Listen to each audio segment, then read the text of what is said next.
right, see if I can do this without the wind destroying the video. By the looks of the registration, we have a 2005 Citation CJ-1. This thing is a regular jet around here. I'm not sure what it's doing over here. They don't normally park the jets over here. But maybe because the big one was coming in, they had to make some room.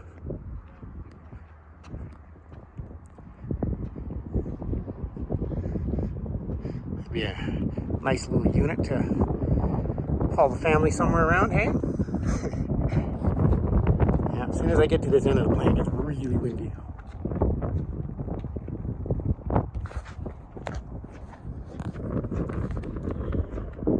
I used to use one of those muffled microphones from Amazon, but it turned out to be worse than just using the phone.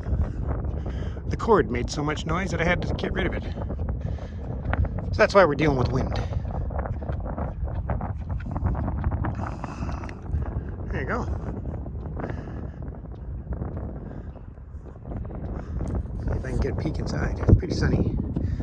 Usually reflection destroys everything when I try and look inside these things. Now, I got a question. I've looked at a lot of these planes and a lot of them have like a sheepskin style seat cover. Why is that?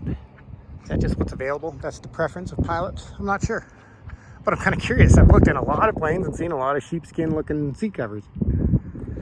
So what can you guys tell me about this plane? What's spectacular about it? Because there's a lot coming and going today, so I don't have time to Google them and look them up.